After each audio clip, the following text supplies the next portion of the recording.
Bueno, ante todo, buenas tardes, bienvenidos a todos a esta segunda sesión de Young Science. Muchísimas gracias por animaros a venir a hablar de ciencia en una tan fría tarde de febrero. Hoy os traemos un tema que creemos que es también de máxima actualidad, que es el tema de las vacunas. ¿Son necesarias? ¿Son peligrosas? ¿Y por qué me tengo que vacunar? Entonces, bueno, vamos a escuchar una pequeña charla de la mano de la doctora Margarita del Val y luego os animo a que preguntéis todas las dudas que tenéis acerca de este tema que realmente está generando bastante controversia últimamente. La doctora Margarita del Val es bioquímica, es, como digo, doctora en Ciencias Químicas por la Universidad Autónoma de Madrid y además destacar que realizó su tesis bajo la supervisión ni más ni menos que del doctor Eladio Viñuela. Actualmente es investigadora en el Centro de Biología Molecular Severo Ochoa del CSIC, pero ha trabajado en otros centros como el Instituto Carlos III y también en Alemania en diversos centros como el Centro Federal de Referencia para Enfermedades Virales Animales en Tübingen y en la Universidad de Ulm en Alemania. Ha realizado toda su carrera científica en el campo de la inmunología viral y ha publicado en las revistas más relevantes de su campo, como Cell, Natural of Immunology, Journal of Experimental Medicine y otras muchas. Y además ha sido asesora de la Agencia Europea de Medicamentos. Entonces, bueno, os dejo con la doctora Margarita y, como digo, os animo a preguntar al final todas las dudas que tengáis acerca de este tema. ¿Vale? Muchas gracias. Pues nada, muchas gracias por venir a todos. Es la primera vez que lo hacemos en esta sala, así que si veis que hay algún ángulo ciego o así, nos decís o me muevo un poquito de lo que haga falta. Bueno, yo os voy a contar por qué me tengo que vacunar. Realmente los adultos ya nos vacunamos poco, pero todavía hay vacunas que tenemos que ponernos en algunos momentos o que son útiles que nos pongamos, y además vacunamos pues, a nuestros hijos o a los nietos o a los sobrinos o así. Y la razón fundamental de por qué me tengo que vacunar, la respuesta está en la primera diapositiva, que es porque más vale prevenir que curar. Y más vale en dos sentidos. Más vale prevenir que curar en sentido de dinero. Es muchísimo más barato si hubiese una vacuna frente a la hepatitis C, por ejemplo, que los tratamientos a la gente que haya llegado a un estado crónico y se le tiene que hacer un tratamiento crónico con medicamentos. Sería muchísimo mejor tener una vacuna contra el SIDA que lo que cuesta los tratamientos anuales durante toda la vida de la gente que tiene SIDA y que les funciona muy bien en cualquier caso. Se están desarrollando vacunas frente al SIDA, ya lo habréis oído desde hace tiempo, frente a hepatitis C también se está intentando encontrar una vacuna, no es fácil, pero no solo desde el punto de vista de dinero, más vale prevenir que curar, sino también desde luego desde el punto de vista personal. Es muchísimo mejor haber tenido unos pocos pinchazos de pequeño o de mayor que tener una enfermedad con los riesgos que lleva la enfermedad o que se cronifique, o los tratamientos con las secuelas que tienen, etcétera, etcétera. Entonces, si queréis, acabamos aquí ya la charla. Más vale prevenir que curar y por eso hay que vacunarse. Pero si queréis, seguimos un poquito y os cuento un poco cómo funcionan las vacunas y qué es una vacuna. Lo primero, ¿para qué me tengo que vacunar? Pues las vacunas nos protegen de las enfermedades infecciosas. Y realmente parece que no somos conscientes de ellos, pero estamos rodeados de agentes infecciosos y además agentes infecciosos dañinos, como pongo ahí arriba. Y nos rodean por todos los lados. Nos rodean porque los respiramos, por la comida, entran por vía sexual, entran cuando nos hacemos heridas.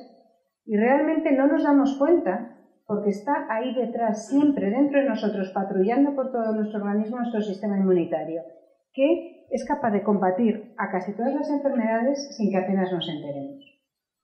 Veo que estáis haciendo una foto, si queréis ahí abajo he puesto un enlace y al final os lo pondré otra vez. Es un libro de divulgación de inmunología que tiene este tipo de dibujos y de esquemas que son muy sencillos para los que seáis aficionados.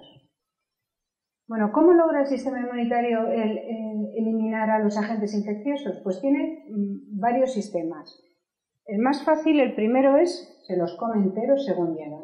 Para eso están unas células que se llaman los macrófagos. Estos se comen con riesgo de su vida a las infecciones, a los agentes infecciosos según entran. Por ejemplo, es lo que forma el pus en las heridas, son los cadáveres de estos que han muerto en batalla. Hay una segunda manera que es matar de una manera mucho más elaborada selectivamente solo aquellas células que están infectadas.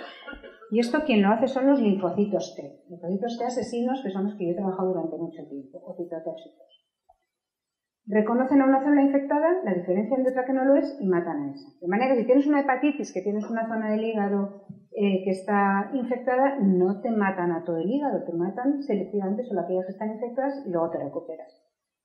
Y la tercera manera son los anticuerpos. Pero los anticuerpos se han hecho también especiales por otro tipo de linfocitos, se han hecho especiales frente a cada agente patógeno, frente a cada microorganismo, se pegan y lo reconocen, como viene ahí, se pegan a los virus, por ejemplo, o a las bacterias, y ahora están mucho más inactivados, se lo pueden comer de nuevo los macrófagos, se lo comen mucho más eficazmente y con menos riesgo. De manera que se logra eliminar tanto las bacterias que están circulando como las que han infectado otras células. Bueno, ¿y cómo logra eliminar a tantas cosas distintas? ¿Cómo sabe nuestro sistema inmunitario a qué nos vamos a enfrentar? ¿Surgen nuevos virus de vez en cuando? ¿Cómo sabe que eso va a surgir dentro de no sé cuánto tiempo? ¿Cómo estaba preparado para, si venía el ébola, a combatirlo? Bueno, pues lo que ocurre es que tenemos un montón de linfocitos, hay de dos tipos, linfocitos B y linfocitos T, y cada una de estas células, una célula es chiquitísima, cada una de estas células es capaz de reconocer algo distinto, y tenemos muchísimas de ellas.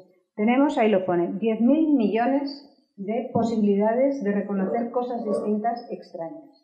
De manera que no es que esté preparado para reconocer a A, a B, a C, a D, al SIDA, al ébola o a la gripe, sino que está preparado para reconocer tantísimas cosas que en cuanto viene algo extraño es capaz de reconocerlo.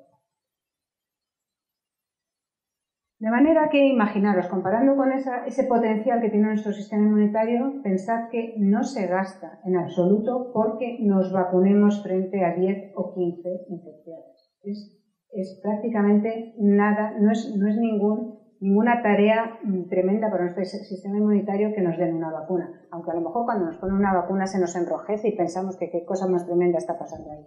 Bueno, es que se está activando. No se gasta, no os preocupéis.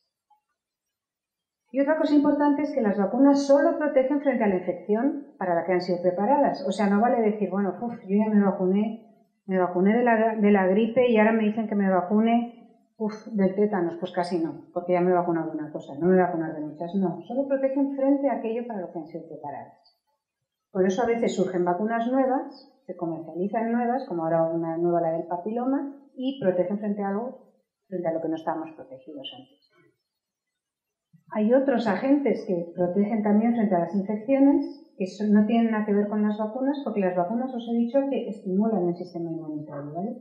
Y estos agentes son los antibióticos y los antivirales. Los antibióticos son frente a las infecciones por bacterias, hay veces que la mayoría son de amplio espectro, es decir, no hace falta saber con qué bacteria estamos infectados. Y lo que hace falta es dar un buen antibiótico. Y luego están los antivirales. Los antivirales suelen ser más específicos, hay menos, pero hay algunos que os pueden sonar. Por ejemplo, frente a los herpes está el aciclovir, que se pone en las calenturas labiales. Y bueno, ahora se habla de los antivirales frente a la hepatitis C, están en todas las noticias, ¿no? Pero esos no son vacunas, son compuestos químicos que tienen una función frente a estos agentes infecciosos. Y bueno, ¿por qué pasamos muchas enfermedades infecciosas solo una vez? Yo tuve la varicela de pequeña y no la he vuelto a tener. Yo tuve el sarampión de pequeña y no lo he vuelto a tener. Bueno, pues no las pasamos porque nuestro sistema inmunitario, además de tener esta capacidad de reconocer a tantas cosas distintas, tiene memoria. Se acuerda de lo que ha reconocido hace muchísimos años, hace muchísimo tiempo, y con esta memoria puede reconocer a lo que se ha encontrado antes y combatirlo mucho más eficazmente. Y esa es la gracia de esto, que con la memoria es mucho más eficaz. No vale solo acordarse, sino ser más eficaz. Bueno, la primera vez lo que ocurre es que de esos 10.000 millones de linfocitos distintos que tenemos, pues uno dice, anda, este es mi virus, voy a por él. Entonces, hay uno al principio, se empieza a multiplicar despacito, se van haciendo muchos iguales, hace anticuerpos y bueno, en unas semanitas ha logrado montar una respuesta inmunitaria muy potente que combate la infección, pero entre tanto te has puesto enfermo y te has ido recuperando. Bueno, la memoria consiste en que la segunda vez que te expones, la tercera, la quinta y todas las posteriores que te expones al mismo microbio, los linfocitos B, que ahora son de memoria y que son mucho más eficaces, responden inmediatamente. Entonces, como esto es una carrera entre que se está multiplicando el virus y se están multiplicando estas células, en cuanto tienen una ventaja, las de memoria, ya responden muchísimo más rápido y abortan la infección casi antes de que surja. Entonces, nosotros no nos damos cuenta de que volvemos a estar expuestos a la varicela, pero nuestro sistema inmunitario se da cuenta y la vuelve a controlar. Entonces, nosotros no volvemos a pasar la enfermedad, ¿vale? Además, hace unos anticuerpos mucho más potentes que al principio. De manera que la segunda vez es mucho más rápido, más eficaz, y aprovechando este aspecto de la memoria inmunológica, que es en lo que yo también estoy trabajando, además de en los linfocitos T, aprovechando este aspecto es lo que se ha usado desde tiempo inmemorial, desde hace mucho tiempo, pero de manera científica desde hace 2 siglos y poco más, para fabricar vacunas.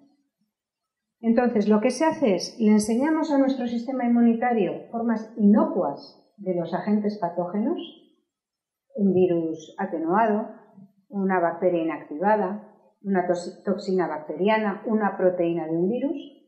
El sistema inmunitario lo recuerda, se establece una memoria inmunológica y la próxima vez, que será la primera vez que nos enfrentemos a ese microbio, reaccionaremos mucho más rápido y por lo tanto a lo mejor no llegamos a tener ni la enfermedad. Esa es la base de las vacunas. La memoria, que es de larga duración y mucho más potente. Bueno, os he dicho al principio que estamos rodeados de muchas cosas y uno dirá, bueno, tampoco tanto, los catarros y la gripe, tampoco hay más cosas. Bueno, pues hay muchas cosas, hay muchas bacterias. Por ejemplo, hay un montón de bacterias distintas que causan meningitis. Hay vacunas frente a algunas de ellas. Pero hay otras bacterias como la que causa la tuberculosis o la salmonela, con las infecciones alimentarias, para las que no tenemos ninguna vacuna. Y la tuberculosis, por ejemplo, es muy grave y está muy extendida por todo el mundo. La salmonelosis también.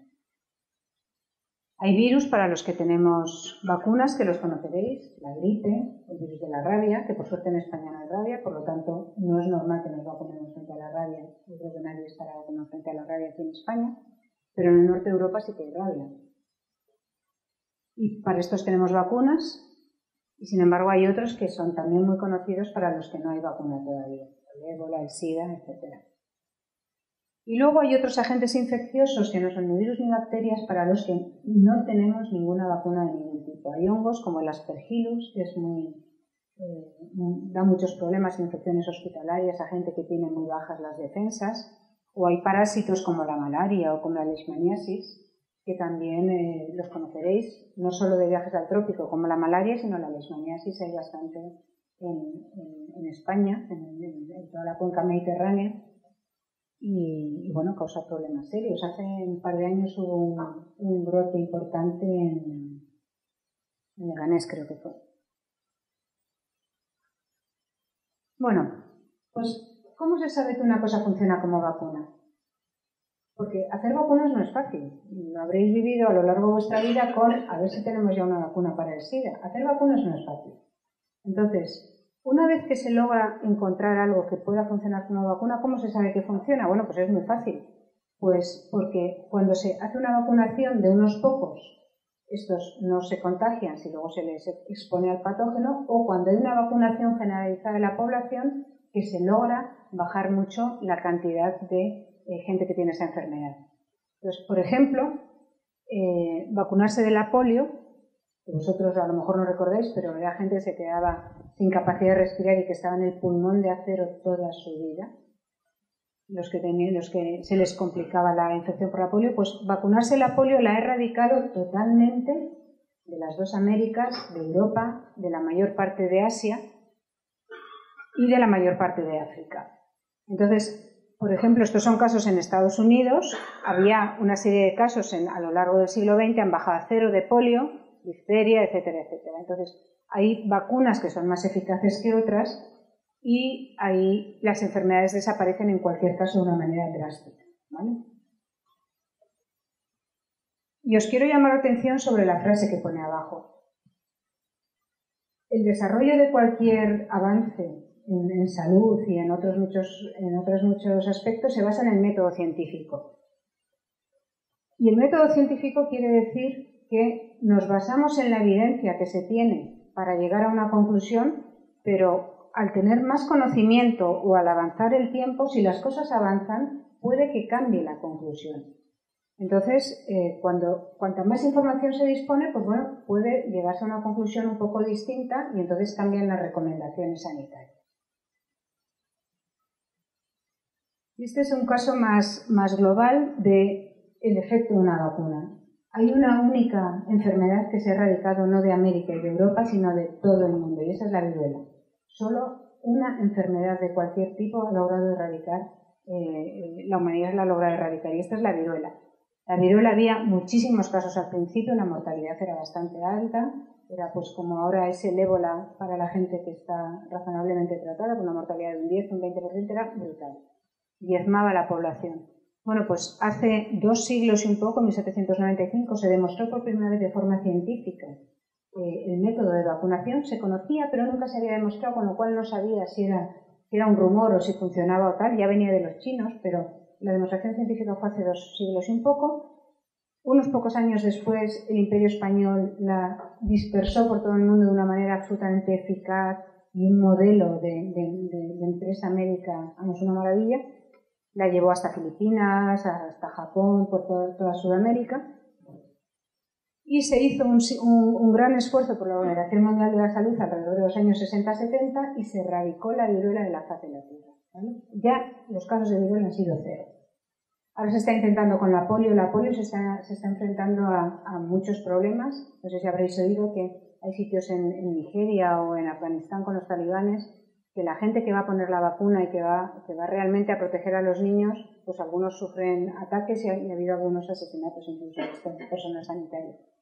Bueno, aquí pongo, en 2015 la polio está muy cercana a su erradicación mundial, hay como 2.000 casos en todo el mundo, pero eso lo llevo poniendo desde hace 10 o 15 años. Es una pena. No se logra, y hasta que no se logren los últimos, no se podrá dejar de gastar dinero en ello, ¿no? Y bueno, la segunda gran evidencia científica de que una vacuna funciona es la contraria. Se deja de vacunar y ahora la gente coge la infección y sufre la enfermedad, ¿vale? Entonces eso es una evidencia clarísima, pero claro, los científicos no hacen eso, ni los médicos ni las empresas farmacéuticas. Quien lo hace es la población normal que deja de vacunarse o deja de vacunar a los niños. Y un caso muy claro es el sarampión. El sarampión, a lo mejor lo habéis oído, el brote que ha habido ahora en Disneylandia, en California, que había mucha gente vacunada, pero otros que no estaban. Bueno, pues en Europa también teníamos una situación muy buena. Como pone ahí en el 2008, había 7.000 casos de sarampión, que son pocos, ¿vale? Ojalá que no hubiese ninguno, ojalá que se hubiese erradicado el sarampión de Europa, pero había pocos casos de sarampión. Lo pongo en verde, queriendo decir que está bastante bien. El sarampión puede parecer que es una enfermedad leve, pero tiene un 30% de complicaciones, y las complicaciones incluyen pues neumonías, meningitis, bronquitis, problemas de oídos, problemas de los ojos, y en algunos casos lleva a la muerte. Es decir, el sarampión no es una enfermedad benigna. Bueno, pues en el mundo hay 150.000 niños que mueren al año, ¿vale? Y eso que tenemos una vacuna. O sea que una de las asignaturas pendientes que tenemos es llevar la vacuna de la polio a los últimos reductos, y eso es muy difícil, y llevar la vacuna del sarampión a todos los niños que todavía están muriendo de sarampión. Bueno, ¿qué ha pasado con el sarampión en Europa? Había 7.000 casos, estábamos bien. Pasamos a ámbar. A finales de 2009 empiezan a aumentar los casos de sarampión en Europa. Y ahí veis, 2008, 2009 unos poquitos, 2010 más, 2011 muchos. Ese es el caso de Francia, pero fíjate. A finales de 2010 tuvimos un brote muy importante en España, en Granada, en el Albaicín. Había un colegio en el cual los padres no vacunaban a sus hijos porque les parecía que aquello no era natural. El sarampión es de las infecciones más contagiosas. Entonces, la tasa de reproducción que se llama es alrededor de 17, es decir, que una persona contagiada, infectada y que tiene el sarampión florido puede contagiar a 17. Entonces, si yo tengo sarampión y estoy aquí y os veo a todos, pues si nadie está vacunado, os contagio a 17 fijo. Pero si estáis todos vacunados, con que haya aquí 4 vacunados, ya no pasa la siguiente barrera. Entonces, simplemente, aunque haya alguna persona que no esté vacunado, la inmunidad de grupo, de que esté todo el mundo vacunado, hace que el sarampión no circule. ¿Qué ocurre? Que claro, que si yo tengo capacidad de contagiar a 17, cuando me muevo, lo puedo acabar contagiando. Entonces, para el sarampión hay que tener una cobertura de gente vacunada en la población muy, muy alta. Más que en otras cosas que son menos contagiosas. Por ejemplo, la gripe, para que os hagáis una idea, el número es 2. Es decir, por término medio, una persona infectada puede contagiar a 2. Es mucho menos. Entonces, por eso con el sarampión hay que tener una cobertura muy fuerte. Bueno, pues los niños no estaban vacunados, había muchos niños que no estaban vacunados y se contagiaron muchos. Y en el resto de Europa estaba pasando lo mismo. En 2011 ya hemos llegado a la luz roja, habíamos pasado de 7.000 casos a 30.000 casos y el 90% de estos casos no habían sido nunca vacunados. Algunos tenían una dosis de la vacuna o cosas así. Solo el 4% de los casos estaban totalmente vacunados, pero a lo mejor tenían algún otro problema de salud que les hacían susceptibles a la infección. Bueno, de estos 30.000, unos 4.000 tuvieron que ser hospitalizados, 1.500 casos de neumonía grave, 27 casos de meningitis y 8 casos murieron. Pues realmente ninguno estaba vacunado, claro. A estas alturas supongo ya lo sabéis. Realmente que en Europa haya gente que muera de sarampión es que es una frivolidad. Es que esto no nos lo podemos permitir. Es que es ridículo. Tenemos muchas otras cosas en que pensar y ya tenemos una vacuna de sarampión que funciona. Que lleva décadas funcionando, demostrando su eficacia y sobre todo su seguridad. Bueno, se esperan además secuelas porque el sarampión tiene una complicación que ocurre como una década después de haberlo pasado. Es una meningitis fatal, o sea, es una muerte. Bueno, pues este es un caso muy claro en el cual los padres que no vacunan a sus hijos nos han vuelto a demostrar que esta vacuna de sarampión es eficaz. Y en Disneylandia ha pasado lo mismo. La mayor parte de la gente que ha cogido sarampión no estaba vacunada. Han sido 100 y pico, con lo cual es un brote pequeño y no se espera que haya en proporción tantas secuelas, pero habrá alguna. Y regularmente en Estados Unidos tienen brotes, todos los años tienen 3 o 4 y en Europa también tenemos. Bueno, de estas cosas se aprende también, es decir, la gente se da cuenta de repente de lo que ocurre, conoce algún caso y dice, hombre, pues voy a vacunar, ¿no? ¿Por qué la gente no vacuna? Pues lo primero es porque no se percibe que es una enfermedad grave. Y claro, ¿cómo lo vas a percibir si no has visto un sarampión desde hace mucho tiempo? ¿Y para qué voy a prevenir una cosa que no pasa, ¿no? O sea, ¿para qué me voy a vacunar de un riesgo que veo que no existe? Pues realmente no existe simplemente por lo que os he dicho antes, porque a nuestro alrededor hay suficiente gente que está vacunada. Por eso no existe. Y se frena la transmisión en esos casos. Tampoco se percibe que sea grave, pero eso ya os lo he comentado. Tiene complicaciones bastante graves el sarampión. El sarampión es grave, la varicela no es grave, para que os hagáis una idea comparativa. La varicela, que es una lata, ¿no? Es una lata pasarla y se pasa muy mal, sobre todo si se pasa de adulto, y además te quita mucho tiempo de trabajo, tienes que estar en casa y todo esto, pues la varicela es una enfermedad benigna, el sarampión es grave. Hay mucha gente que dice, bueno, yo no quiero meterle nada extraño a mi hijo, prefiero que la naturaleza siga su curso. Yo soy muy natural y ¿para qué? Bueno, pues la naturaleza, desde luego, hace un siglo, a principios del siglo XX, la naturaleza era que los niños murieran recién nacidos y en los primeros 5 años de vida.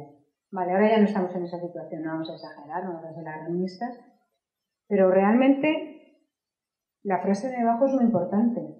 Las complicaciones muy severas que causa la enfermedad natural por el sarampión son 1000 veces superiores a las posibles complicaciones de vacunarse de sarampión.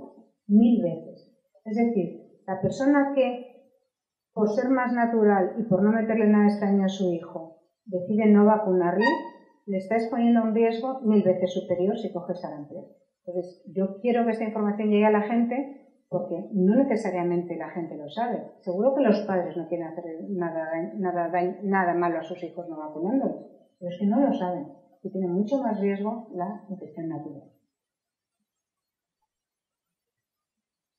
Circuló hace años pues, que las vacunas llevan excipientes tóxicos y que causan autismo, y esto lo propagó un médico sin ninguna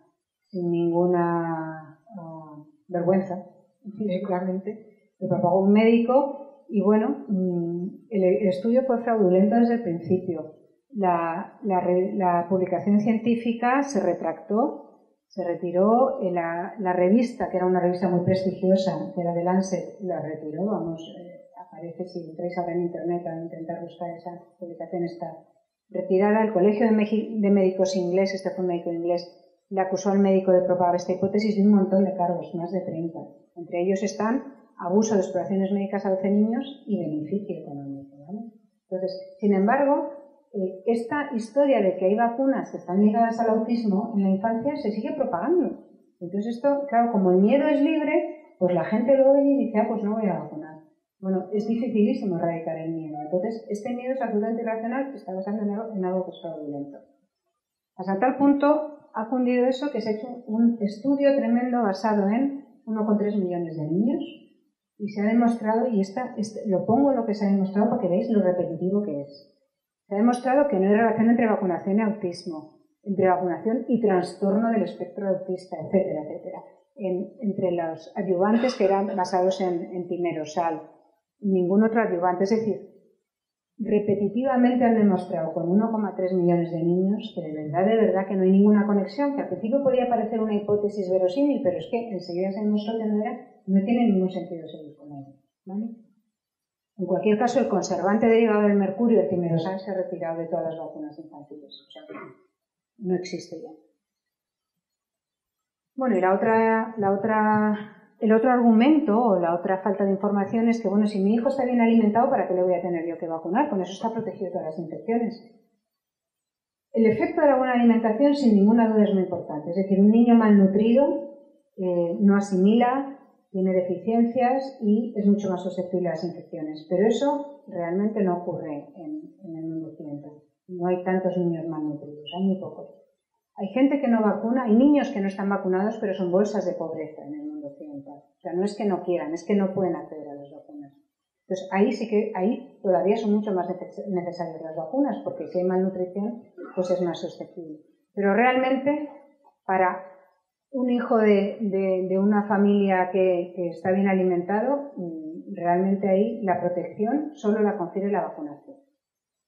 Y la confiere y probablemente ese niño no esté en mucho riesgo porque si no circula el sarampión no va a pillar el sarampión, pero es que hay infecciones para las que la única protección no es que estén vacunados tus vecinos, sino que estés vacunado tú. Y un ejemplo es el tétanos.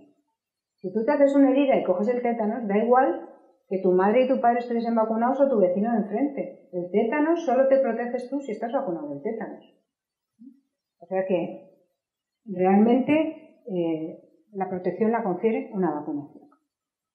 Y también hay percepción de que hay demasiadas vacunas, y luego voy a enseñar las que hay. Hay muy pocas. Hay muy pocas, tenía que haber muchísimas más. Lo que hay es muchas infecciones. Lo que pasa es que, gracias a Dios, pues no las vemos todo el día, pero recordar meningitis, recordar neumonías, hay un montón de infecciones que son brutales. Hepatitis C. Bueno, pues básicamente, ¿por qué vuelve el sarampión? Pues vuelve porque se ha dejado de vacunar. Después de este pico tan alto que hubo en Europa, pues bueno, la gente se ha mentalizado un poco más, se vacuna un poco más, hay más cobertura y baja. O sea que se aprende también de los errores. Bueno, y aquí tengo apuntado. Si se sigue dejando de vacunar, pues volverán a circular enfermedades que son algo menos contagiosas que el sarampión, pero que también son contagiosas. Por ejemplo, la tosferina. Y hace poco se ha decidido revacunar a las embarazadas de la tosferina, porque está empezando a circular ya a niveles que son un poco problemáticos.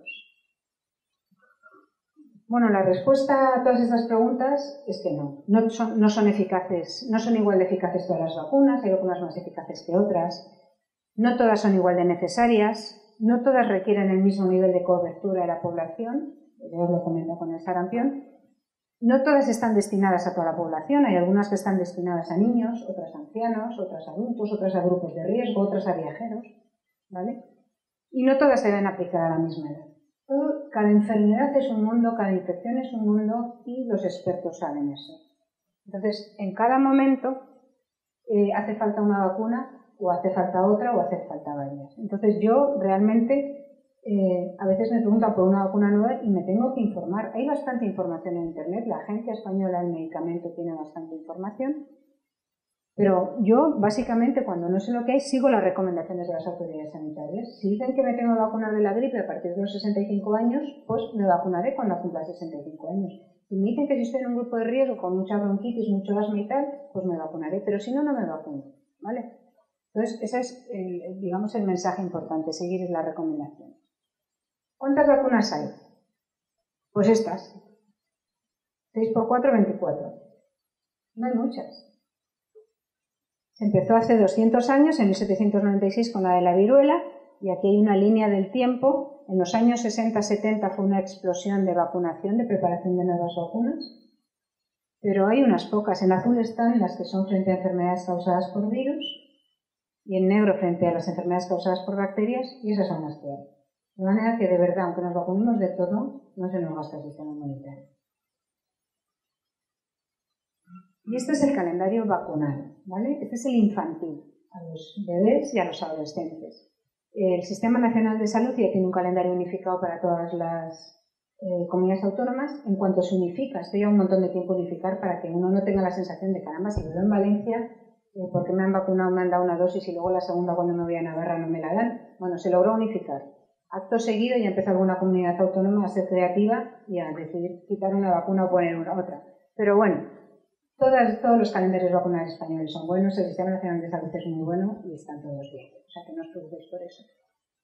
A los bebés se les vacuna de 10 enfermedades, a los adolescentes se les vacuna de 2 más, la del papiloma y la de la varicela, y luego hay otras que pueden estar recomendadas, como son la del neumococo, que protege, como su nombre no indica, sobre todo frente a otitis y a meningitis, y además a neumonías. Y también se recomienda, pero no está incluida en el calendario nacional de salud, la del rotavirus y solo en grupos de riesgo la de gripe y la de la hepatitis A, ¿vale? Esto es para, digamos, la general, ¿no? Simplemente comentaros que ahí veis que hay vacunas que están recomendadas para bebés, que son las 10 primeras, y hay otras que se recomienda que se pongan después. Bueno, pues por citar alguna, la varicela es que es mejor, en el caso de la varicela la vacuna, al principio se creía que iba a ser muy eficaz, es menos eficaz de lo que se pensaba y eso se ha visto con los años. Este es un ejemplo de cómo la evidencia nos ha hecho cambiar lo que opinábamos de la vacuna de la varicela. No es tan eficaz y ahora mismo es mejor pasar la enfermedad para estar protegido para siempre. Es mejor pasar una enfermedad benigna y a todos aquellos que al llegar a la adolescencia no la han pasado, se les vacuna de la varicela. ¿Por qué se les vacuna de la varicela? Porque para los adultos la varicela es 25 veces más mortal que para los niños. La varicela es muy benigna, pero en los adultos puede llegar a ser mortal. Entonces hay que evitar, ¿a quién hay que proteger? A los adultos, que es en los que es muy grave, ¿vale? No a los niños. Por eso se protege a todos aquellos a los que no han pasado la varicela al llegar a la adolescencia. Y la vacuna del papiloma es una vacuna que protege frente a lesiones precancerosas que acaban derivando en cáncer de cuello de útero. Entonces, como es cuello de útero, solo se vacuna a las niñas, pues una vez que lo tienen, y se vacuna en la preadolescencia porque todavía no se sabe la duración de esa vacuna. Cuando se sepa que dura 50 años, se dirá, pues no, mejor es vacunar ya de bebé, pero ahora mismo no se sabe. Entonces, se vacuna poco antes de que empiecen las relaciones sexuales, porque el papiloma se transmite por relaciones sexuales. Bueno, pues esas son algunas de las cosas. Si luego queréis, tengo una diapositiva de cada vacuna y me podéis preguntar por vuestra vacuna favorita.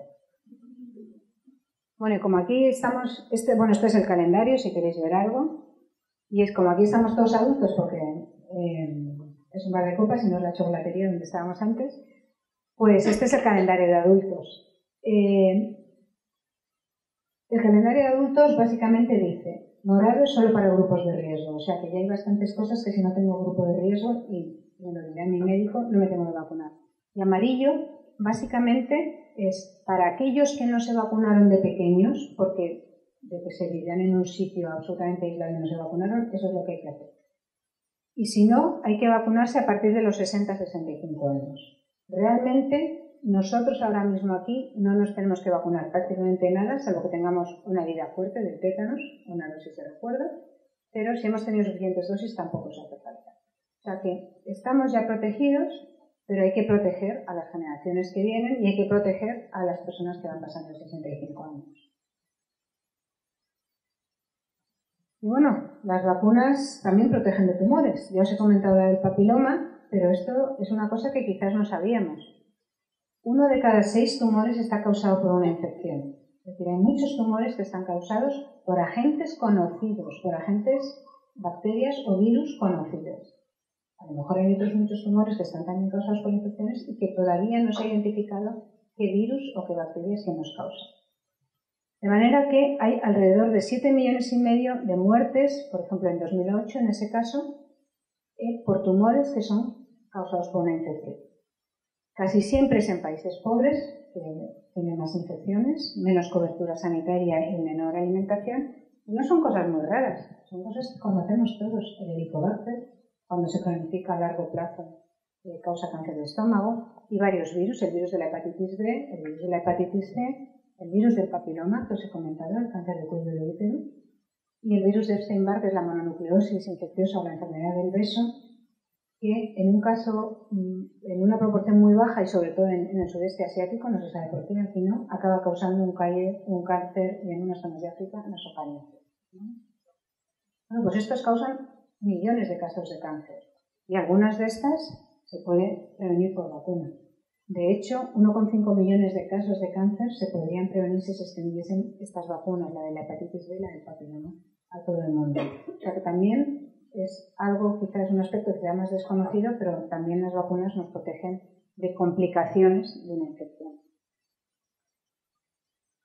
Bueno, os he querido comentar que las vacunas salvan vidas, que evitan secuelas de las infecciones, que son seguras. En caso de brotes, si se usan rápido, pues pueden controlar los brotes y evitar la expansión de la enfermedad. Es lo que se hizo en el Albaicín, es lo que se estará haciendo, supongo, en Disneylandia, aunque aquello es mucho más complicado. Pero realmente, aunque las vacunas a mí me parece que son uno de los grandes avances médicos del siglo pasado, pues no son responsables de toda la baja de las enfermedades infecciosas, ni son los únicos causantes del espectacular descenso de la mortalidad infantil que ha ocurrido desde hace 120 años. Además de las vacunas, lo primero que entró en acción fue la higiene. Es decir, las vacunas han contribuido, pero hace un siglo los niños se morían de diarreas infantiles, simplemente porque el agua potable no era estable y no llegaba a todos los sitios. Además, se ha mejorado muchísimo el conocimiento médico. Mi madre también me contaba que antes a los niños que tenían diarreas infantiles les decían, bueno, como no retienen agua, no les des de beber. Entonces, claro, los niños se deshidrataban en cuestión de 2 días. Pero tenía su lógica, ¿no? Parecía científico. Bueno, pues no lo era. Se ha avanzado en el conocimiento médico. Y, por supuesto, ha mejorado la alimentación. La mejora de la alimentación fue también tremenda.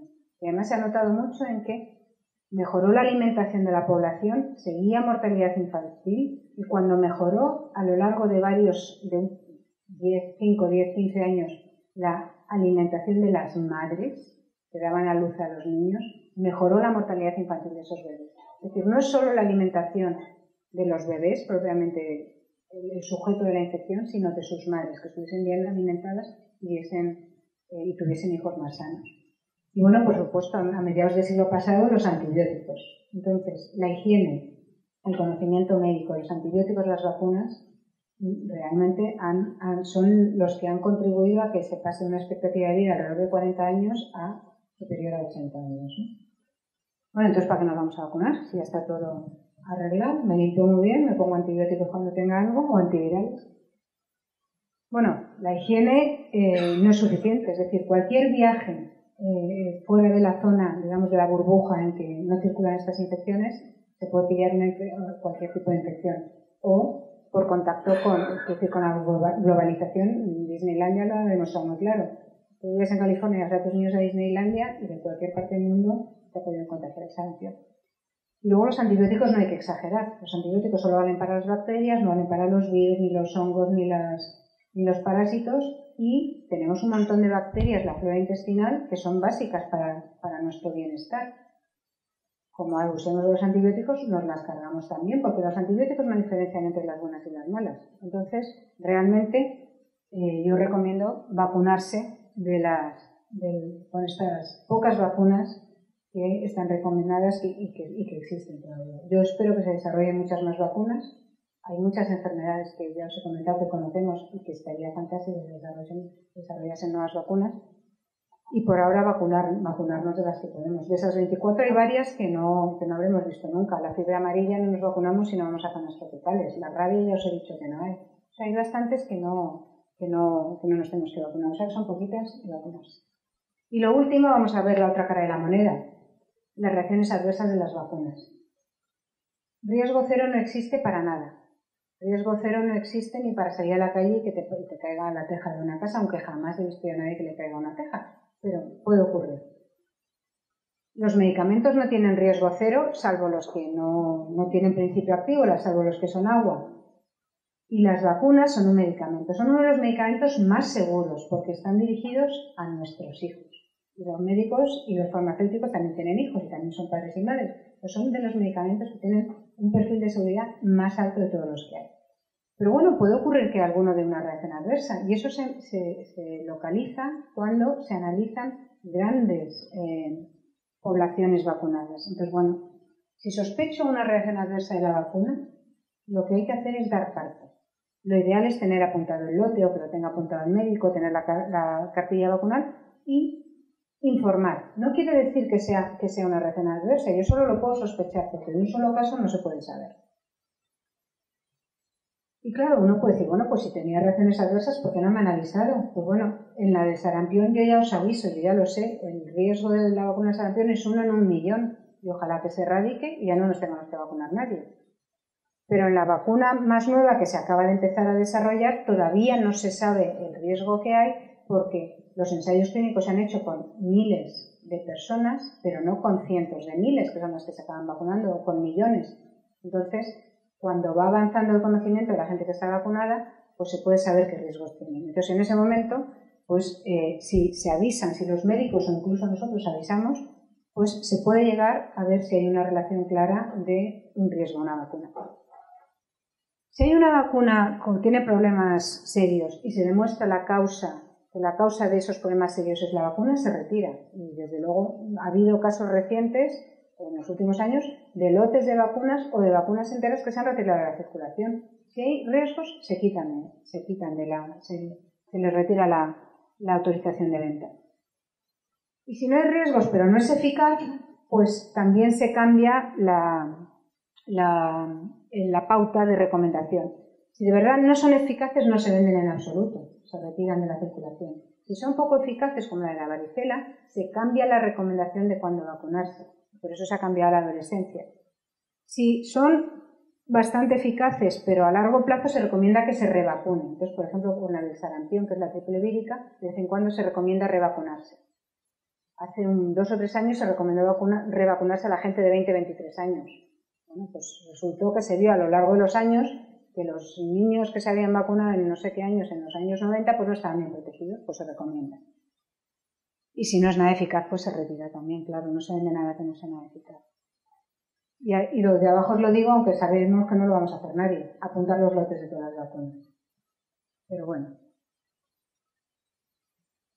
Y luego esto ya es creo que la última diapositiva, voy a pasar a la última para verlo, si es la última. Simplemente recordaros que muchas veces las cosas que nos ocurren son por azar. Es decir, que si ayer me vacuné y hoy me caigo por unas escaleras, nunca lo achacaré a la vacuna. Pero si ayer me vacuné y hoy me duele la cabeza, a lo mejor lo relaciono. Bueno, pues en Dinamarca han tenido fichada a toda la población y han analizado a todas las enfermedades que pueden achacarse o confundirse con efectos adversos de las vacunas durante 17 años de vida, y eso debe ser toda la población, porque 2 millones de personas debe ser todos los niños que fueron naciendo durante esa temporada. Y han calculado cuál es la probabilidad de que por azar ocurra algo, una complicación grave en el mes y medio después de la vacunación, no en el día siguiente, sino en el mes y medio. ¿Y como veis ahí, por azar, sin que haya ninguna relación con haber sido vacunado antes, pueden ocurrir pues 20 casos de diabetes, de artritis juvenil, de parálisis facial, de esclerosis múltiple, etc. Es decir, que una cosa es la relación causa-efecto, me he vacunado y tiene este efecto secundario, y otra es el azar. Entonces, eso solo se consigue con grandes números, de manera que si alguna vez alguien tiene una sospecha de algo, lo mejor es comunicarlo y con los grandes números se podrá ver si es cierto o no y se podrá beneficiar a otros futuros receptores de esa vacuna. Pues eso es todo. Muchas gracias.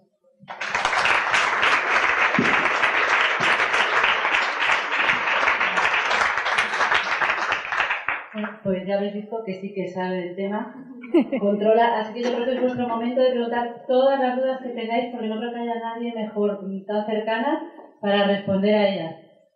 Desgraciadamente no tenemos un micro inalámbrico, así que yo tendré que tirar del cable e irme lo más cerca que pueda de la gente que quiera preguntar.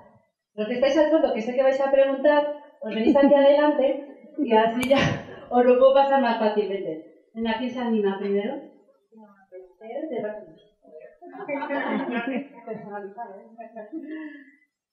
Gracias por la charla. Nada. Yo tenía una pregunta porque no hay muchas cosas que desconozco de las vacunas. Sé que hay diversos tipos, vacunas de virus o patógenos atenuados, o sea, de bicho, como dices tú, vacunas con bicho y vacunas hechas mediante técnicas de recombinación que cortan el DNA que produce el antígeno. Bueno, yo no soy bióloga ni bioquímica. Mi pregunta es, desde el desconocimiento, ¿por qué sigue habiendo vacunas de bicho atenuado y no todas, que a mí me da la impresión que son menos seguras que las otras, desde el desconocimiento, de nuevo? Pues muchas gracias. Pues hay...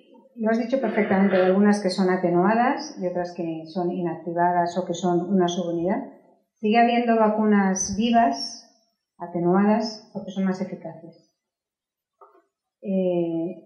Son más eficaces porque realmente cuando la infección entra en el organismo a muy bajo nivel, se están activando todas las armas que tiene el sistema inmune para combatirte. Y cuando pones solo una subunidad o un trocito o el virus inactivado, se activan muchas menos armas.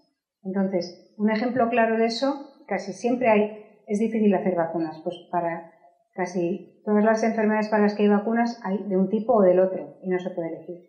Para la polio se puede elegir. Entonces, para la polio lo que se ha hecho ha sido combinar ambas vacunas. Era por vía oral, eran gotitas o se ponían un terroncito de azúcar. Entonces, la vacuna viva, pero atenuada, protege mucho mejor. Entonces, cuando hay mucha polio, es la que se usa, porque hace falta proteger muy bien. Y esa la hemos tenido en España hasta el año 2000 aproximadamente, porque había que proteger frente a un riesgo real. Cuando empieza a desaparecer la polio de las Américas y de Europa, se decide, bueno, ahora ya no merece la pena, porque tienen un historial de un poco más de riesgo, aunque son más eficaces, tienen un poco más de riesgo. Entonces, se ha retirado la vacuna viva de la polio y se pasa a la inactivada, porque la inactivada es menos eficaz, pero cuando hay menos riesgo te puedes permitir una vacuna menos eficaz. O cuando se da una dosis de recuerdo porque te vas a un sitio que tiene polio endémica, te da una dosis de recuerdo con la inactivada. Bueno, ante todo, muchas gracias, porque una manera de divulgar así tan buena, pues te agradezco. Quería preguntar, bajo tu punto de vista, como científico, ¿qué ocurrió? Es un tema muy controvertido, pero ¿qué ocurrió con el tema de la gripe A?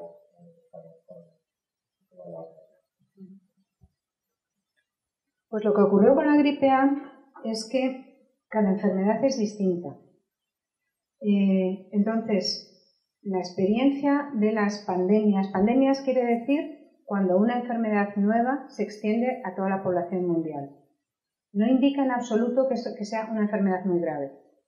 Entonces, en las anteriores pandemias de gripe se tenía la experiencia de que las más graves habían resultado más graves en el otoño siguiente a cuando surgieron.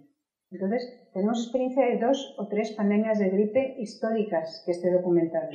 Entonces, no se podía correr el riesgo de que cuando llegase el otoño hubiese una mortalidad brutal en la población. Entonces se empezó a decir, bueno, habrá que prepararse para la vacunación. Cuando se vio que, gracias a Dios, era una gripe leve desde el principio, pero al principio no lo parecía, en México estaba muriendo mucha gente.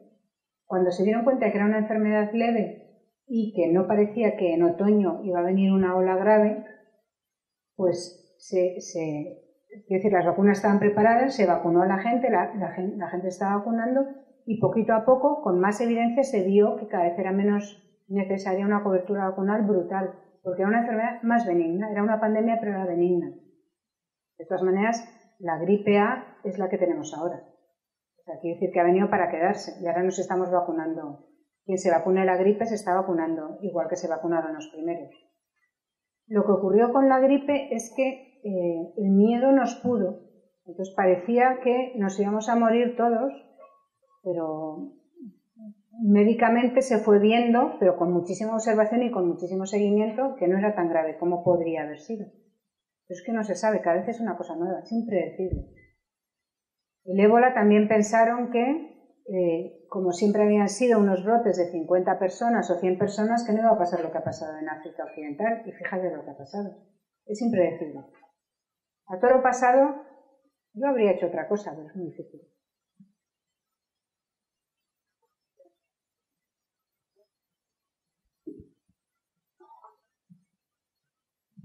Muchísimas gracias por la charla. Lo mío es una curiosidad que he tenido toda la vida. Yo nací en 1960 y entonces tengo una marca de una vacuna que me pusieron. Viruela. Los mayores todos lo tienen y los niños no. La viruela. Digo, ¿pero qué será eso? Porque yo cuando vacunaron a mis hijos, digo, ¿cuál será la de la...? Y nunca... Bueno, pues entonces ya no sé. ¿Y ya sabes por qué no la tienen tus hijos? Claro, porque está radicada. Claro. ¿Quién se anima? Venga, por este lado de aquí no ha preguntado a nadie. No os veo, que se me ciegan los focos. A ver quién sabe. ¿Sabéis? La hepatitis es una enfermedad, la hepatitis B es de transmisión sexual. ¿Alguien sabe por qué se vacunan a los bebés recién nacidos? Porque hay madres portadoras. Todavía no están vacunadas todas las madres de la hepatitis B, por lo tanto todavía puede haber madres portadoras y entonces merece la pena vacunar a los bebés recién nacidos, aunque no se van a contagiar en muchos años, pero pueden cogerlo de la madre. Cuando estén todas las madres vacunadas de la hepatitis B, probablemente eso cambie. Y se vacune a los 2 meses, a los 4 meses, a los 8 meses, pero no al día de nacer. La vacuna de la hepatitis, es que yo me vacuné hace muchos años según salía, pero debe llevar 20 o 25 años, diría yo, no estoy muy segura. ¿Lleva menos? Pues entonces llevará menos. Pues 15 o 20 o así, dependerá de los sitios. O sea que desde luego todas las mujeres en edad fértil no están todavía vacunadas. Venga, vuestra vacuna favorita. ¿Quién se va a animar? Si no aprovecháis ahora. Oye, la vacuna del papiloma, esa tiene una fama.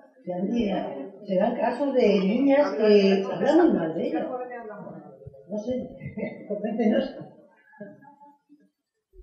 La vacuna del papiloma es una vacuna nueva. Ya os he dicho que se pone en la preadolescencia, pero todavía no se sabe cuánto dura. Es segura 100%. Eficaz 100%. Es una vacuna buenísima. Tiene mala fama porque hubo 2 niñas en Valencia que tuvieron un problema de convulsiones y realmente cuando eso se ha analizado grandes números, lo que os he dicho antes, no se demostró en absoluto que aquello estuviese ni de casualidad relacionado con la vacuna.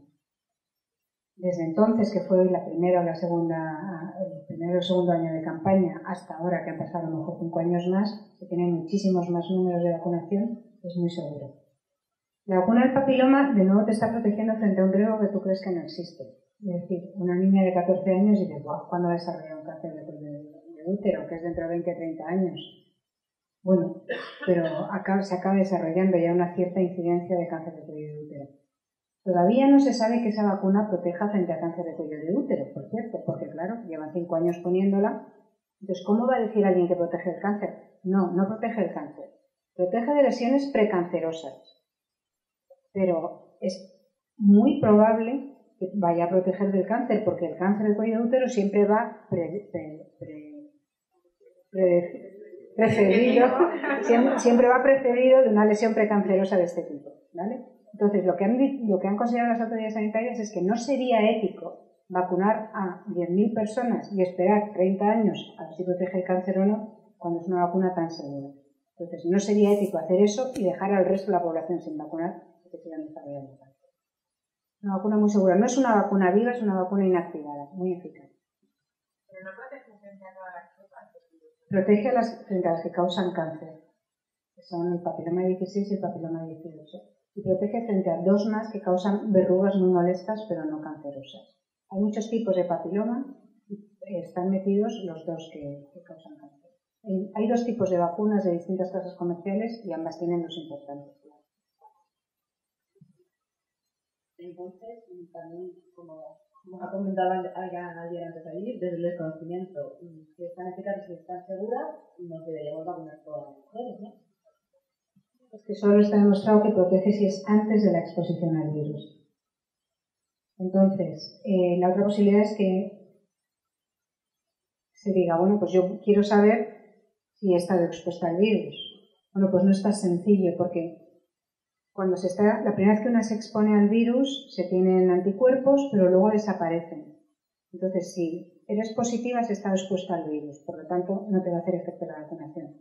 Si eres negativa, puede ser que nunca hayas estado en contacto con el papiloma o que ya te haya negativizado. Entonces, a nivel de población no se puede recomendar, no lo puede cubrir el Sistema Nacional de Salud. A nivel de uno en particular, pues puede decidir gastarse el dinero y si no funciona no pasa nada. Ahora que decías lo de los grandes números, estaba mirando, era un artículo creo que de 2009, supongo que habrá cambiado a día de hoy, 2015, y decía, de 16 millones de niñas vacunadas con la vacuna de papiloma, solo en 9.000 casos más o menos en Estados Unidos, 16 millones. 9.000 habían desarrollado ciertos síntomas, que era a lo mejor eso, algún mareo o un poco de fiebre, síntomas leves. De esos 16 millones, 500 eran los que habían desarrollado algún cuadro convulsivo considerado un poco más grave. O sea que los grandes números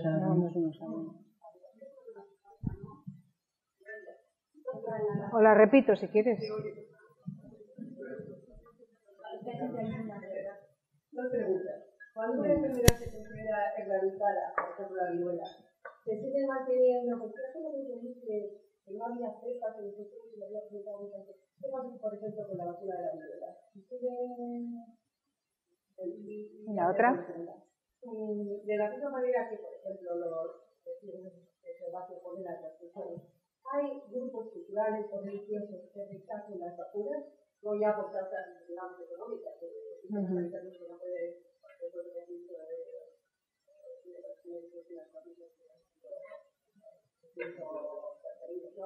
sino a países o a culturas o religiones que físicamente rechazan la vacuna. Por ejemplo, no sé qué pasa con el Islam, hablamos de las vacunas. Los talibanes son.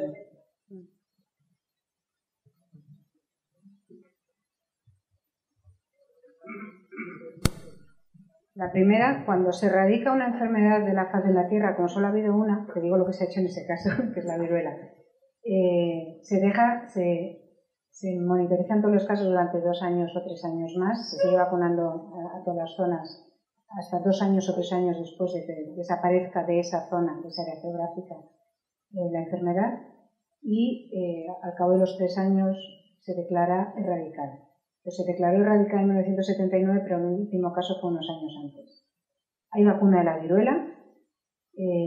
La vacuna de la viruela, hay casas comerciales que la producen, existe la vacuna de la viruela. Al ejército americano le vacunaron de la viruela. A la gente que trabaja con virus relacionados, en muchos países les vacunan de la viruela. Yo trabajo con un virus relacionado, pero aquí en España no se vacuna con la vacuna de la viruela. La vacuna existe, el virus también existe.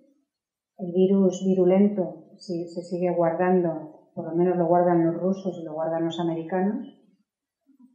No ha habido ningún escape, o sea, 1 o 2 años después de que se erradicó de la faz de la Tierra, sí que hubo un caso de contaminación en un laboratorio y murió, me parece que 1 o 2 personas. Pero realmente no ha habido casos. Entonces, todos los años se reúnen los rusos y los americanos y deciden si destruirla o no. Hay gente a favor y hay gente en contra.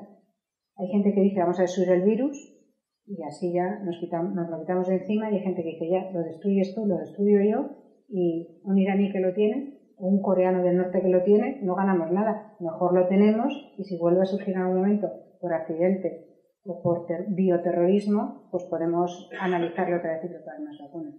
Luego la otra erradicación que está cercana, que es la de la polio, lo que se ha hecho ha sido cambiar la estrategia de vacunación. De la vacuna más eficaz pero con más riesgo, la vacuna menos eficaz, y se dejaría de vacunar. Es decir, si se erradicasen esos 2000 casos de polio, se ahorraría muchísimo dinero la Organización Mundial de la Salud, porque dejaríamos, y los sistemas nacionales de salud de todos los países, porque dejaríamos de vacunar.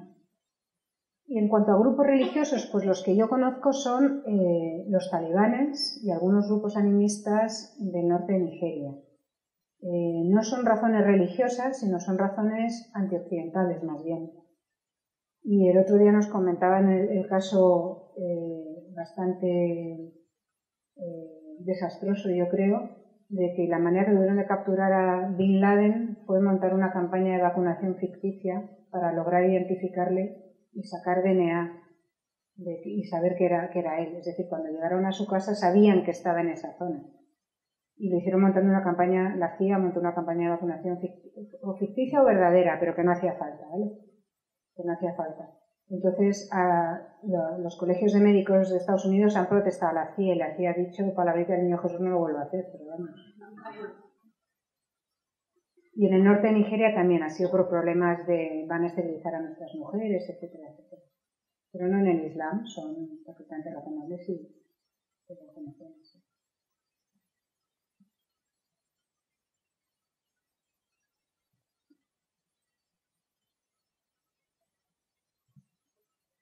Gracias. Bueno, de todo, muchísimas gracias por esta charla, que creo que es súper clarificadora. Y bueno, comentar una cosa. Hay como 2 palabras que me han llamado la atención durante la charla. Una, evidentemente, es vacuna y la otra es la palabra miedo. Este miedo puede surgir como en varios ámbitos, por lo que has comentado. Uno primero, que a mí me produce, quizá más que miedo es inquietud, es el que este tipo de información haya que venir a un foro como este para que se difunda de una manera tan clara y tan concisa. Es decir, esto tendría que estar avalado y difundido por medios de comunicación y de forma mucho más clara para que la gente lo sepa. O sea, es tremendo que este tipo de información no llegue de una manera mucho más fácil, ¿no? Porque, entre otras cosas, ese miedo al que hacía mención, pues tú has comentado uno, que es el miedo de determinados grupos que fomentan en su entorno el en contra de este tipo de actos como las vacunaciones.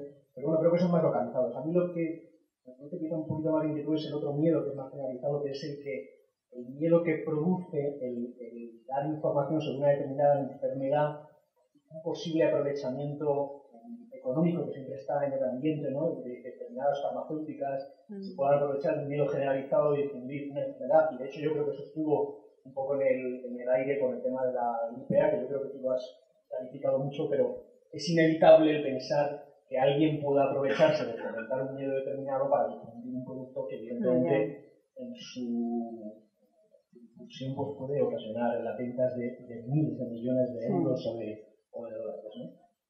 No sé, esto es lo que me produce un poco de inquietud. Bueno, lo primero, esta charla y todas las de Jam Science se graban, espero haber salido guapa, no haberme movido demasiado de la cámara, se graban y Carmen y María las cuelgan, ¿en dónde?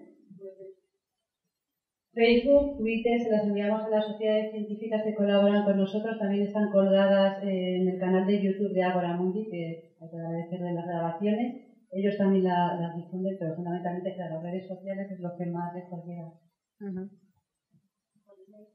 Por email, si queréis, sí.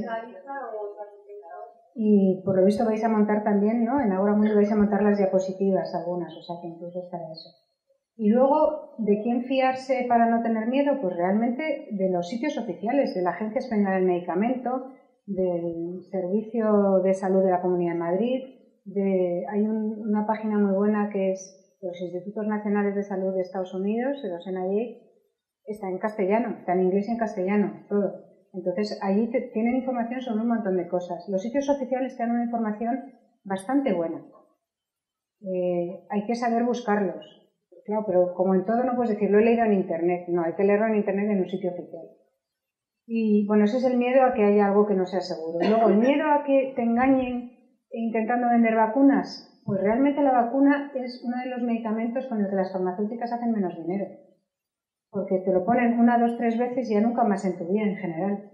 O sea que realmente que las farmacéuticas busquen forzar la máquina para hacer mucho dinero con vacunas, mucho no van a hacer. O sea, si la forzaron en el caso de la gripe, pues no te digo yo que a lo mejor que desde el punto de vista de la farmacéutica estuviese más propenso a creerse que podía haber más riesgo que desde el punto de vista del que está en su casa feliz y no tiene nadie de contagio con nadie con gripe. Pero era una incertidumbre que no se sabía. Entonces, de una hacia uno hacia el otro, pues no sabías si ibas a aceptar. Pero con las vacunas realmente es el medicamento que más vidas salva y con el que menos dinero hacen. Sacan mucho más dinero de un medicamento que se usa crónicamente frente a una artritis, por ejemplo. Y lo que digo, aunque hay medicamentos caros frente al SIDA y frente a hepatitis C, se está invirtiendo muchísimo dinero en intentar sacar una vacuna. Y el día que se saque una vacuna se acabará ese negocio, pero se habrá protegido. Y se está invirtiendo en ello. Así que no es fácil. Todavía estamos un poco en prueba y error, ¿eh? O sea que todavía hay muchas cosas que no funcionan.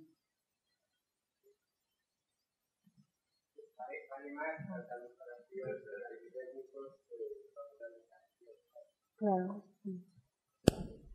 El otro es una cosa muy puntual. Me ha llamado la atención y seguro que hay algún motivo. La hepatitis A, por lo que he visto, aquí es, no sé si era opcional o para determinados grupos, no recuerdo exactamente.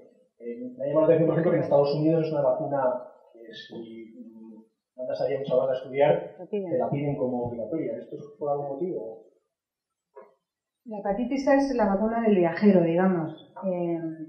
La hepatitis A se transmite por el agua y cuando el agua no es potable, pues hay más riesgo de coger la hepatitis A. Cuando yo era pequeña, había un montón de niños que cogían la hepatitis A y se tiraban unos amarillos en casa. Y no era grave, era benigna, pero bueno, te daña el hígado y el hígado es un órgano fundamental, tan fundamental como el corazón o como el cerebro, ¿no? Fundamental.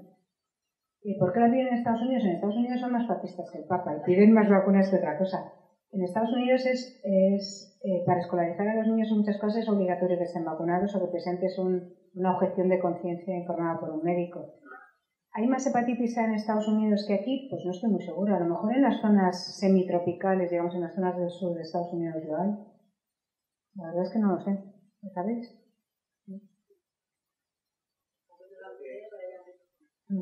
Para ir a México, por ejemplo, sí. Para ir a México, sí. Bueno, yo quería meter aquí una cuñita pequeñita y agradezco al Club MOE que nos está alojando. Y si tenéis sugerencias sobre cómo está organizado, sobre que la cerveza está caliente o algo así, la mía estaba caliente, ¿eh? Pues decídnosla, porque estamos naciendo ahora, o sea que encantados. Otra pregunta. Yo te quería hacer una preguntita. Ahora cuando salió lo del ébola, lo de la vacuna para erradicar el virus en ébola, ahora cuando estaba en África, a mí me llama mucho la atención que claramente decían que se estaban saltando algunos protocolos que se habían hecho con otras vacunas para rápidamente tener una vacuna para poder combatirlo. Yo te quiero hacer una pregunta concreta. ¿Hay algún riesgo de que esas vacunas, que a lo mejor se da un periodo de investigación, digamos, de 1 año, y se aprueben? ¿Qué pasaría si a lo mejor empiezan a tener unos efectos secundarios a los 2 años, a los 3, a los 4, a los 5? Porque imagínate si ahora mismo en las zonas donde estaba el virus del ébola se hubiera sacado la vacuna y sería vacunar a todo el mundo, la cantidad de población que hubiera, si hubiera unos efectos secundarios que no se hubieran descubierto en un periodo de investigación de un año, sino que salieran más tarde, ¿eso qué responsabilidad tendría? ¿Es justo que se acorten los periodos de investigación o...? Quería preguntar. Sí. Pues es una decisión muy difícil, porque, a ver, hace 2 meses estaba la epidemia del ébola brutal y ahora ya sabéis que está bajando un poquito. Entonces, es cuestión de predecir el futuro y es muy difícil. Las vacunas los protocolos que se iban a acelerar de testar las vacunas se iban a acelerar pero manteniendo la seguridad. Y en cualquier caso siempre es una relación riesgo-beneficio. Si se sacan vacunas, se vacunaría en la zona en la que hay riesgo y probablemente se usaría para contener los brotes, ¿sabes? Hasta que no se tenga el perfil de seguridad.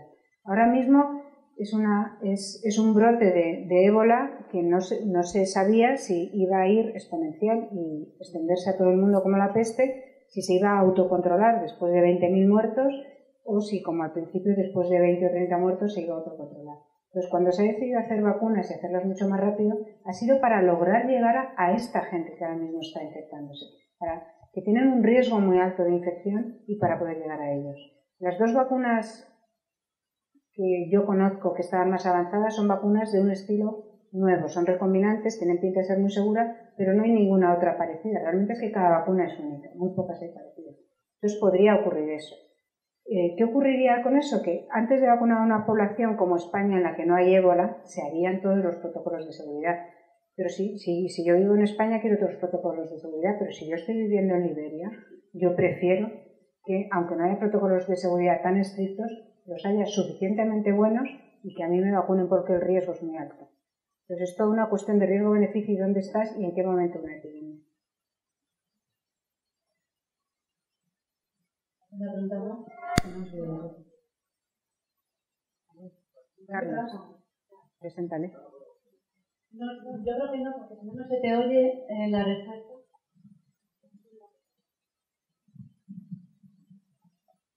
Vale, Marga, lo primero, estupenda charla, muy clara y muy informativa. Relacionada con una pregunta que se ha hecho antes sobre los distintos grupos que no quieren vacunar y también relacionado con el tema norteamericano.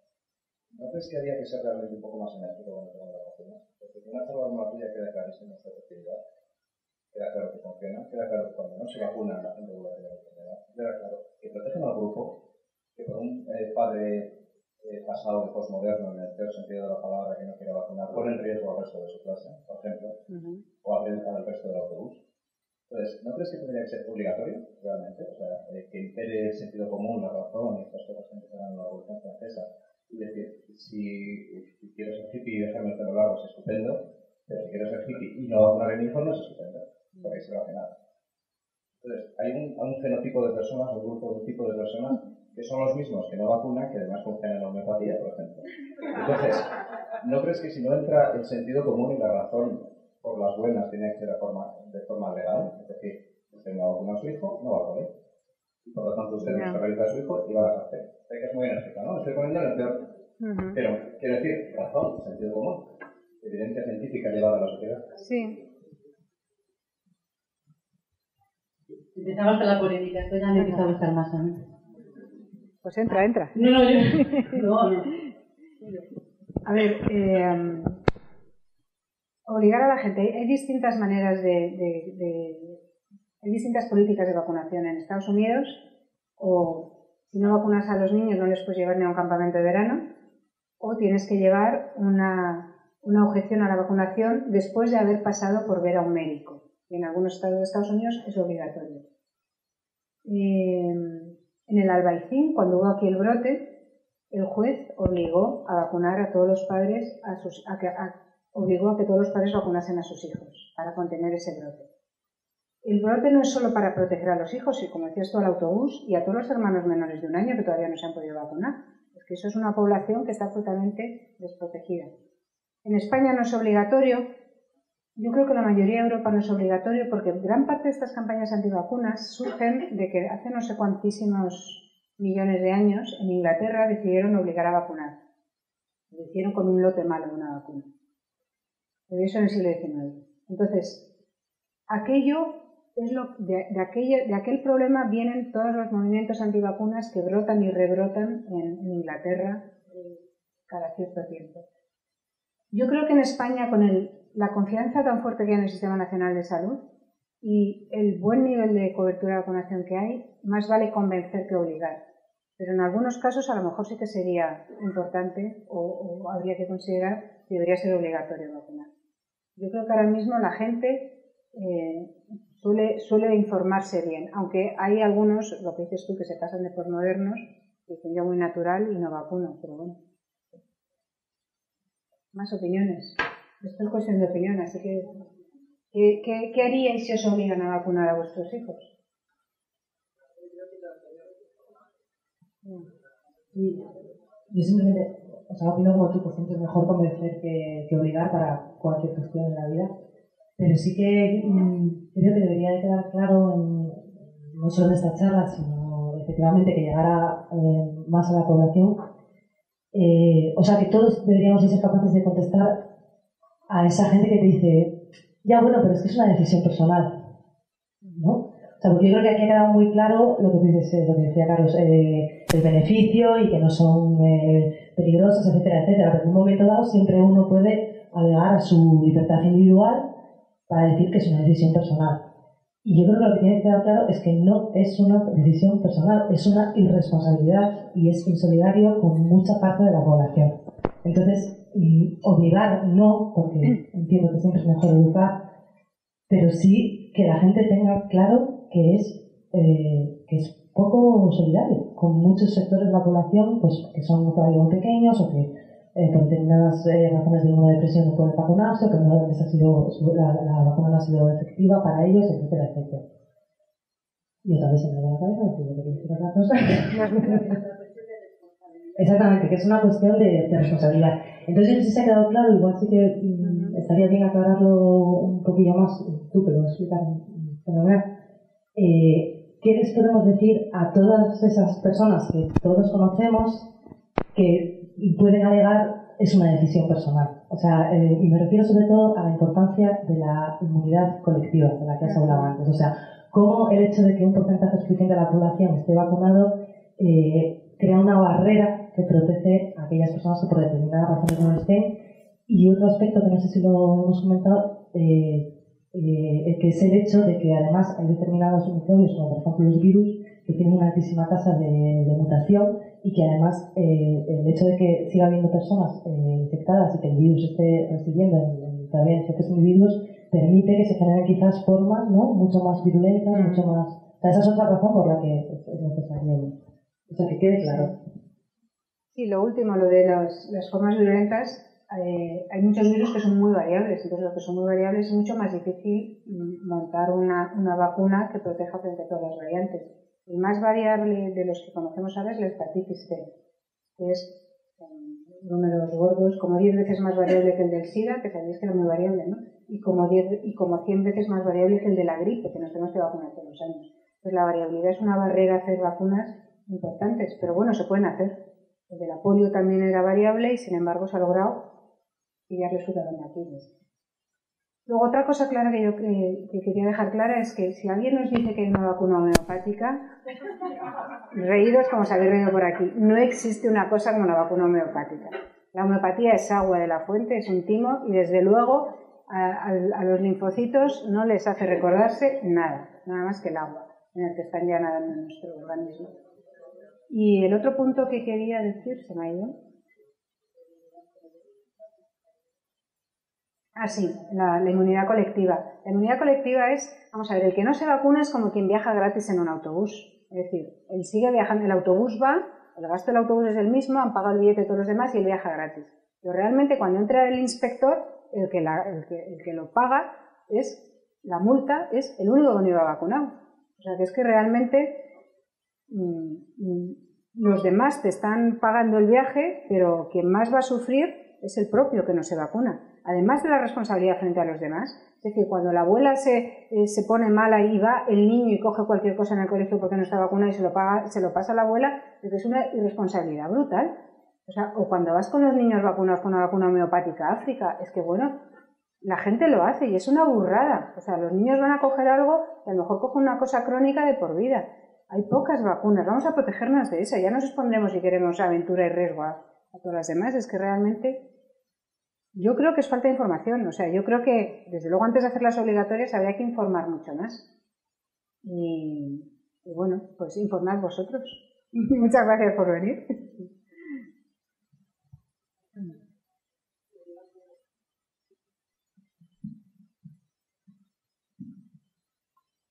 Ya que tenemos un sistema sanitario bastante bonito, no sería lógico que esa divulgación la hicieran los propios centros médicos, ambulatorios o médicos de familia.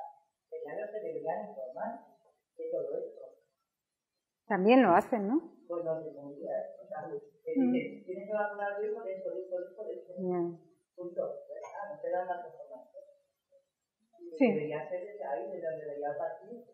O desde los propios colegios, o a los ingenieros y futuro, que no se llega. Yo por lo menos lo veo así.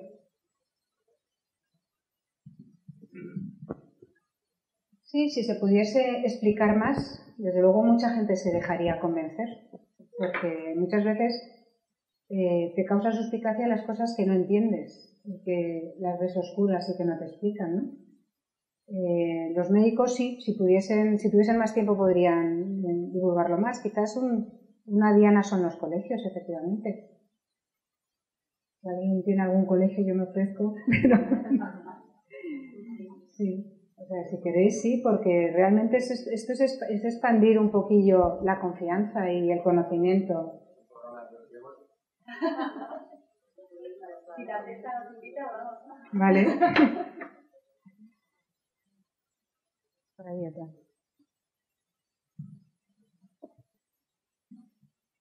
Muchas gracias por la charla. Y yo quería, aunque de la varicela ya nos has aclarado un poco lo que ha pasado, pero quería que nos diera su opinión porque es una vacuna que en principio era para los bebés, ¿no? Y ahora se ha puesto para los adolescentes, pero que en muchos países es obligatoria, o otra vez en Estados Unidos para que vaya teniendo que tenerla puesta. Luego además lo cual genera inquietud, ¿no? Que las instituciones cambien de forma de pensar, pues genera una cierta inquietud. Y luego, que muchos padres han querido seguírsela poniendo, se han retirado de las farmacias y se van a comprar por Portugal, la compran por internet. Bueno, pues tu opinión. Pues mi opinión es el resumen de antes. Fíjate de las autoridades sanitarias, pero te lo explico en cualquier caso. La vacuna de la varicela es una vacuna que se pensaba que iba a ser más eficaz. Se empezó con una dosis y se empezó a vacunar a muchos niños. Entonces luego se empezaron a reportar casos de vacuna de la varicela y sin embargo ha desarrollado la varicela. Entonces se ha decidido recientemente pasar a una segunda dosis en algunos casos y en general lo que se ha decidido en la mayoría de los países, en Europa creo que es Malta, se van a olvidar ahora, hay 2 o 3 pequeños y Alemania en las cuales dan la vacunación a los bebés. Pero en el resto de todos los países de Europa se ha decidido que es mejor que los niños pasen la varicela natural y vacunarles en la adolescencia a aquellos que no la han pasado. Yo he hablado hace 2 meses con uno de los antiguos responsables de todo el sistema de vacunación alemana y le dije, oye, que es amigo mío, le dije, oye, yo siento decirlo, pero me siento mucho más tranquila y mucho más segura con el sistema español. Y él me dijo, a mí también me gustaría que en Alemania lo hicieran como en el resto de los países, porque es menos seguro vacunar a los bebés que vacunar a los adolescentes. ¿No? Es no oficial, ¿vale? Es lo que él me dijo, pero realmente es que es más seguro pasar la varicela. ¿Qué es lo peor de todo? O sea, no es malo vacunar a los niños, vacunarles 1 vez, 2 veces, 3 veces. A lo mejor hace falta 3 veces, no se sabe, se sabrá cuando en Alemania ya han vacunado pues, a otros 2 millones de niños a lo mejor. No está mal vacunar a todos los bebés desde pequeños porque acabarán estando protegidos a la larga. No está mal vacunar a los adolescentes que no hayan pasado la varicela. Lo que está fatal es vacunar a la mitad de la población. Y eso es lo que se está haciendo en España. Eso es lo peor. Porque si se vacuna a la mitad de la población, circula mucho menos el virus de la varicela.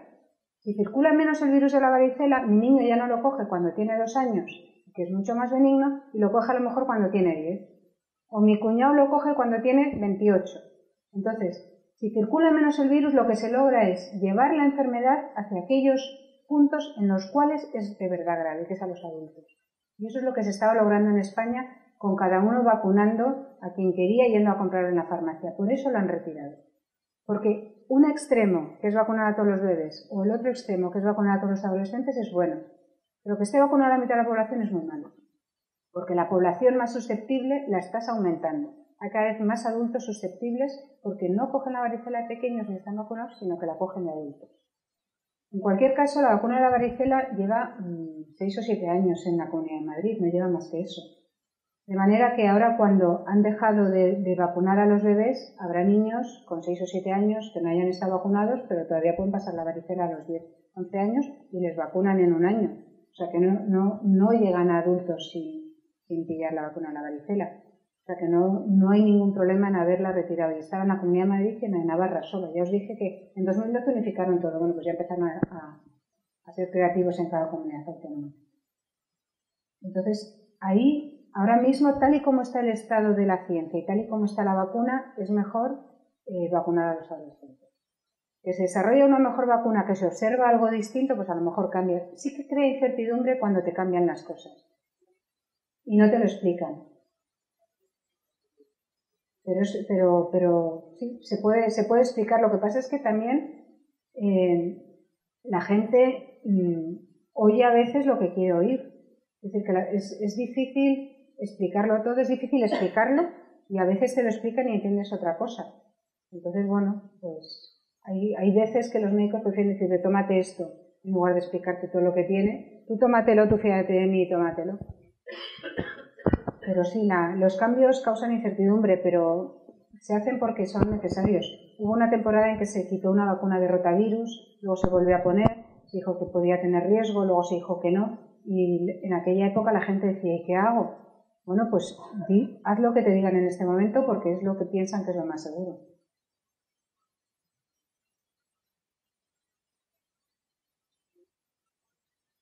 Bueno, pues si no hay más, paso el micro. ¿Hay más? Venga.